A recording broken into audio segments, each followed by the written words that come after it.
꼼꼼하게 살펴볼 부산 이슈 전해드리는 시간입니다. 양미숙의 친절한 미숙씨 부산참여연대 양미숙 사무처장님 스튜디오에 나와 계십니다. 안녕하십니까? 안녕하십니까? 네, 안녕하십니까? 네, 자 1월 12일 월요일 아침 자갈치 아침에 함께하고 계십니다. 오늘 양미숙의 친절한 미숙씨에서는 지역화폐 중층 구조 그리고 노인 보호구역 이렇게 두 가지 이슈를 짚어보려고 하는데요. 먼저 지난 1월 3일 부산 중구가 동백전 중층 구조 운영을 도입한다 밝혔습니다. 지역화폐 그러니까 이 동백전 중층 구조라는 게 어떤 제도인지부터 짚어주신다면요. 예, 지역화폐 중층 구조란 광역의 플랫폼 위에 기초지자체의 정책을 얻는 구조입니다. 강력지자체가 앱 결제 시스템, 서버 등 플랫폼을 구축하면 그 안에 기초지자체가 독자적인 예산을 투입해 주민에게 추가 혜택이나 특화 서비스를 제공하는 제도이고요. 시민 구민이 결제를 하면 한 번만에 광역시가 주는 캐시백에다가 구청이 주는 캐시백을 동시에 받을 수 있는 제도입니다. 기초지자체가 별도의 앱을 개발할 필요 없이 광역시의 앱을 그대로 사용함으로써 추가적인 앱 개발 비용 등 행정 비용을 줄일 수 있는 제도이기도 합니다. 이렇게 줄인 비용을 시민과 구민에게 혜택이 돌아가게 할 수도 있습니다.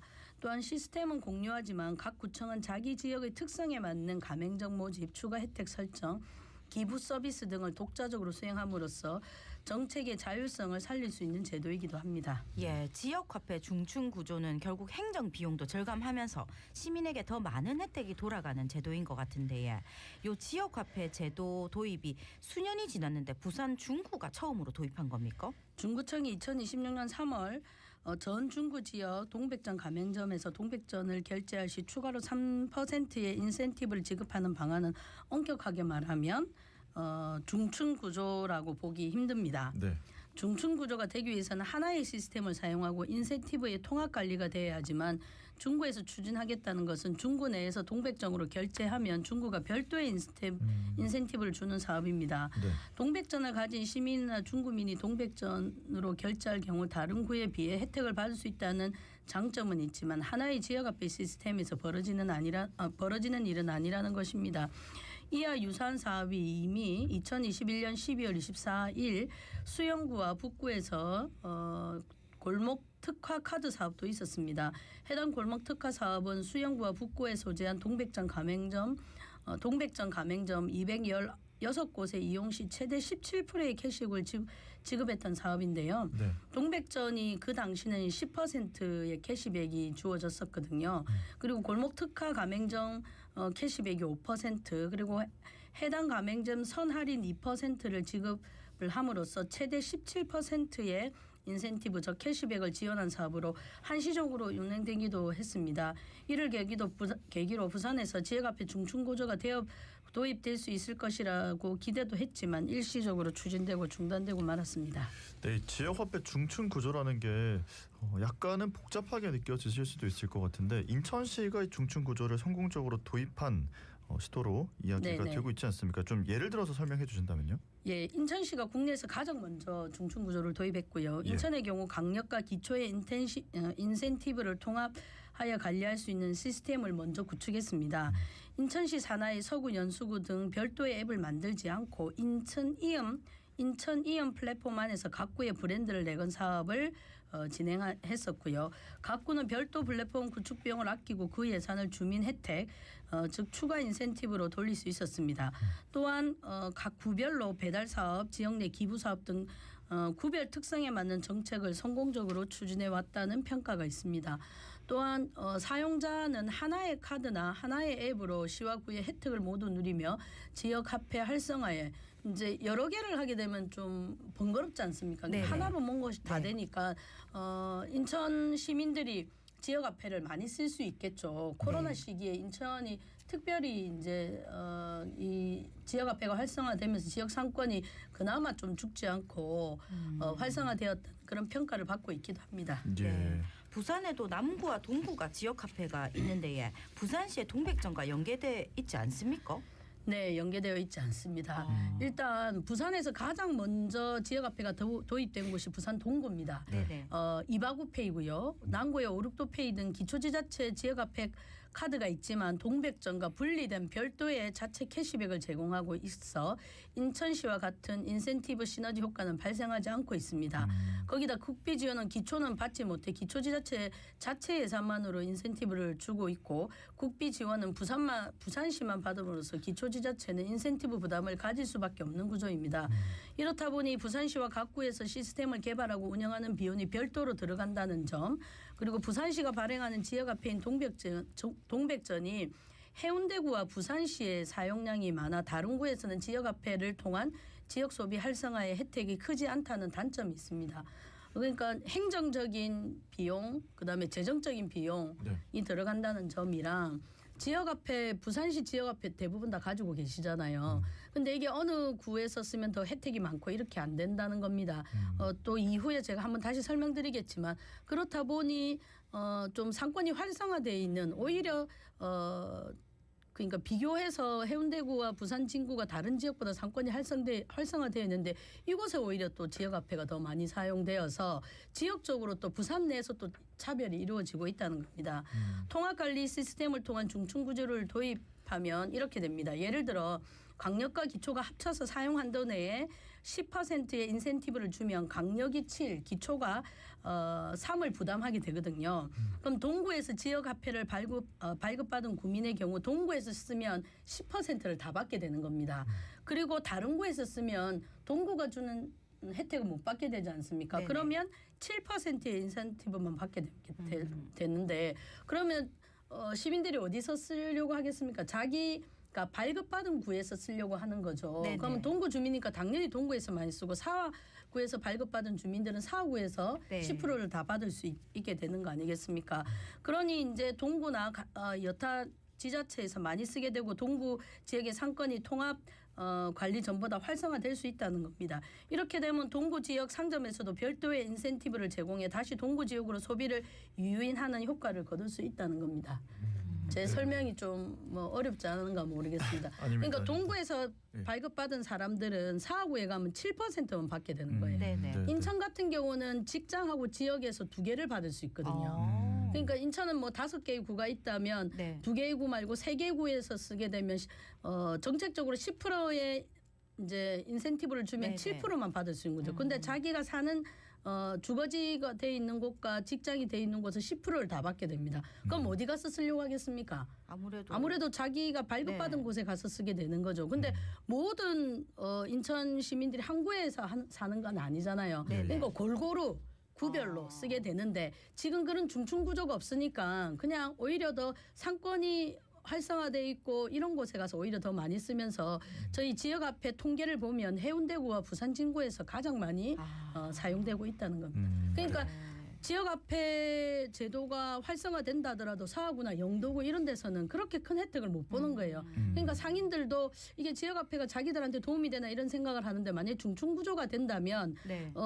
각 지역에 있는 모든 16개 구군이 공통적으로 혜택을 받게 되고 네. 그러면 상인들이 이제 지역 화폐를 많이 쓰므로써 자기한테 들어오는 그 수입이 많을 거 아닙니까? 그러면 또 그 수입에서 일부를 떼서 또 다른 인센티브를 줄 수 있는 이렇게 계속해서 이제 뭐 호순환이 일어날 수 있는 이런 상황이라는 겁니다. 그러니까 지금 말씀하시는 거 들어보면 지역화폐 중층 구조가 도입이 되면 네. 시민들에게 돌아가는 혜택도 증가할 것이고 정말 그 골목 상권들도 더 살아날 수 있다 이런 말씀이신 것 같은데 네. 이게 왜 부산시는 제대로 안착이 되지 않았을까 이런 의문으로 이어지거든요. 예, 그 우여곡절이 많은 사업이 지역화폐 사업입니다. 예. 부산 지역화폐 사업은 첫 단추가 좀 잘못 끼워졌다고 저희는 평가하고 있는데요. 네네. 그 7기 민선 때 그 부산 참여연대와 중소상공인 살리기 협회의 요구로 지역화폐가 추진되었다고 해도 과언이 아닌데요. 이 당시에 담당 부서의 이해가 좀 부족했습니다. 그리고 추진 의지는 당연히 그러다 보니 부족할 수밖에 없었고요. 지역화폐의 효과를 극대화할 수 있는 시스템을 도입하지 않았고 누구나 쉽게 발급받을 수 있는 선불형이 아닌 체크카드 방식으로 지역화폐를 도입함으로써 지역화폐의 첫 출발이 꼬이게 되었습니다. 체크카드는 신용불량자는 못 받잖아요. 예. 네네. 그리고 학생들도 못 받잖아요. 근데 인천 같은 경우는 선불형을 했거든. 그 누구나 그러니까 쉽게 저희 생각해 보시면 선불형 교통카드는 슈퍼에서도 팔고 편의점에서 팔지 않습니까? 근데 네. 체크카드는 일일이 다 은행에 가거나 이렇게 하거나 아니면 앱을 통해서만 발급받으면서 이제 초기에 지역화폐 발급률이 별로 활성화되지 않았다는 거죠. 그리고 첫 운영 대행사도 문제이기도 했습니다. 두 번째 운영 대행사 중충 구조를 도입하려 했지만 이 또한 부산시가 적극적이지 않았고요. 부산에서 가장 먼저 지역화폐를 도입한 동구가 부산시의 중충 구조를 요청했지만 묵살하는 상황이 발생하기도 했습니다. 이후 수영구 만덕에서 골목 특화 사업을 통해 불완전한 중충 구조를 시도했지만 정권이 바뀌면서 이 또한 좌절되고 말았습니다. 시민사회계 요구가 계속되자 부산시와 지금의 운영 대행사인 부산은행이 중층 구조를 도입하겠다고 했지만 아직까지 도입되고 있지 않은 상황입니다. 네. 예, 지역 화폐 제도에 대한 기대, 효과가 있었던 것 같은데 요 효과를 더 올리기 위해서는 중층 구조가 필요해 보입니다. 존폐 위기와 일관성 없는 인센티브 등 지역 화폐에 대한 논란이 계속되고 있는데 요 지역 화폐와 관련해서 꼭 하고 싶은 말씀 있으시다면요? 예, 부산 지역에서 처음으로 지역화폐가 도입될 때 한번 기억해 보시면 연예인을 내세운 인센티브를 주는 정책으로만 홍보를 했었습니다. 네. 그리고 지역화폐에서 인센티브가 차지하는 역할이 크기는 큽니다. 하지만 지역화폐 제도가 가지고 있는 더 큰 의미가 있습니다. 지역을 위한 착한 소비, 지역 주민들의 착한 소비를 통한 이웃 골목 상권이 침체되지 않고 활성화할 수 있는 지역 경제 활성화라는 큰 제도의 의미가 부산 시민에게 제대로 알려지지 않았습니다. 그리고 중간에 이제 윤석열 정부 당시에는 이 지역화폐 인센티브를 예산을 전액 삭감하는 상황도 있었고요. 이렇듯이 정부와 부산시의 일관성 있는 지역화폐 지원, 나아가 지역화폐에 대한 재정적, 행정적 지원을 통한 지역 소멸에 대응해 나갈 수 있다는 큰 제도라는 것을 좀 정부와 부산시가 인식하고 이런 부분을 시민들한테도 많은 홍보를 해서 지역화폐 활성화에 좀 더 기여할 수 있도록 했으면 하는 바람입니다. 네. 자, 오늘 첫 번째 주제로 지역화폐 중층 구조 살펴봤고요. 두 번째 주제 노인 보호 구역입니다. 부산 참여연대가 2년 연속 부산 지역 노인 보호 구역 전수 조사를 실시했는데 지금 부산 지역의 노인 보호 구역이 어떻게 관리가 되고 있는지부터 짚어볼까요? 예, 먼저 부산 참여연대가 왜 노인 보호구역을 조사했을까 하는 생각을 하시는 분도 있을 것 같은데요. 네네. 지금 부산 참여연대는 어린이 보호구역은 다양한 그 다른 단체와 연대체를 결성해서 하고 있고요. 이런 와중에 또 노인 보호구역이 있다는 사실을 네. 또 인지하게 되어서 조사를 하게 됐습니다. 먼저 부산 지역 노인 보호구역은 부산 참여연대가 작년 정보 공개를 통해 받은 곳이 85곳입니다. 근데 부산 MBC가 최근에 보도한 것에 따르면 부산시를 통해서 이를 확인했다고 하거든요. 네네. 82곳입니다. 이 수치만 보더라도 불과 몇 개월 차이가 안 나지 않습니까? 네네. 노인 보호구에 대한 파악과 관리가 제대로 되고 있는가 하는 의문이 들 수밖에 없었습니다. 예, 그러게요. 그러면은 이 부산 참여연대가 조사한 결과는 어땠습니까? 예, 저희는 85곳을 모두 전수조사했고요. 네. 그 전수 결과를 좀 요약해서 말씀드리면 노인 보호구역 지정이라는 것이 무색할 정도로 아무런 표시가 없는 지역이 한 10곳이 있었습니다. 네. 그리고 공사장으로부터 보행자가 위험에 노출된 곳이 8곳이 있었고요. 이건 중복된 수치라고 보시면 될 것 같습니다. 노상 주차가 보행을 방해하는 곳이 49곳. 이거 되게 많죠. 네네. 사실은 어린이 보호구역도 마찬가지인데 불법 주정차가 사고의 큰 원인이 되기도 합니다. 그리고 보도와 차도가 분리되지 않은 곳이 32곳, 방호 울타리가 없는 곳이 48곳, 도로에 흔한 가석 방지턱조차 없는 곳이 25곳이었습니다. 미끄럼 방지도 없는 곳이 30곳, CCTV 카메라조차 없는 곳이 29곳이었고요. 기타 노인 보호구역으로 지정된 해당 기간이 이미 운영되지 않은 곳이 5곳이 있었고요. 예. 동일 주소에 존재하는 곳이 각각 따로 지정된 사례가 3곳이 있었습니다. 그리고 어린이 보호구역과 중복되어 있거나 인근에 있으면서 노인 보호구역 표시 없는 곳들이 여러 곳이 확인되었습니다. 그리고 좁은 이면 도로라서 보행이 힘든 곳인데도 불구하고 양방 통행이 되고 있어서 아주 위험한 그런 곳이 3곳 정도 있었습니다. 네. 자, 부산하면 65세 이상 노인 인구 비율이 23.9%, 7개 광역시 중에서 압도적으로 높은 수치를 보이고 있는데요. 이번 실태조사 결과를 통해서 개선할 점도 짚어주셨는데 이 부분도 좀 살펴주신다면요. 네. 노인 보호구역은 노인 관련 시설 중심으로 지정돼 있어 실제 노인의 왕래가 빈번한 곳을 중심으로 재설정돼야 한다고 봅니다. 지금은 노인 네. 복지관 아니면 그런 시설에만 되어 있거든요. 예. 근데 많은 노인들이 주로 이용하는 시설인 재래시장, 공원, 다중시설, 대형 병원 등은 노인 보호구역으로 지정되고 있지 않습니다. 근데 오히려 그런 시설도 많이 하지만 이런 곳을 훨씬 더 노인들이 많이 다니지 않습니까? 근데 여기 이제 상가에서 반발한다는 이유로 좀 여기 지금 현재는 소극적인 상황이고요. 예. 그리고 부산시는 법령에 따라 노인 보호구역의 현황을 실제로 확인하고 지정 체계에 대한 전면적으로 개편하고 의견 수렴을 통해 개선해야 될 것으로 보입니다. 그리고 이제 말씀드린 것처럼 어린이 보호구역과 중복되는 지역이 있다고 했지 않습니까? 그럼 네. 어린이 보호구역과 중복되어 있으면 당연히 보행이 보호될 거라고 생각하는데 어린이와 노인들이 다니는 시간이 좀 다릅니다.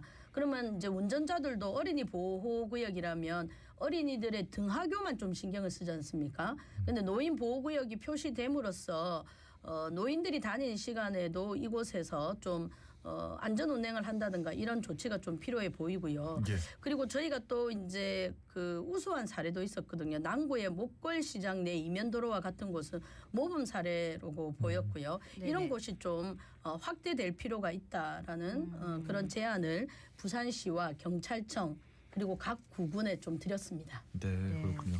이게 지금 뭐 처음 얘기할 때서부터 작년에 얘기했던 거는 뭐 85곳인데 올해 또 저희가 확인한 건 82곳. 이미 이 차이가 좀 수치 차이가 있어서 제대로 관리가 되고 있는 게 맞냐 이런 의문이 있다라고 시작하셨는데 네. 좀 실효성 있게 재설정이 돼야 될 것 같고 또 현황에 대해서는 관리가 계속해서 좀 지속적으로 될 필요가 있다 이런 말씀들 해주신 것 같습니다. 자, 오늘 말씀은 여기까지 듣고 보내드리겠습니다. 고맙습니다. 감사합니다. 네, 지금까지 부산참여연대 양미숙 사무처장님과 이야기 나눴습니다.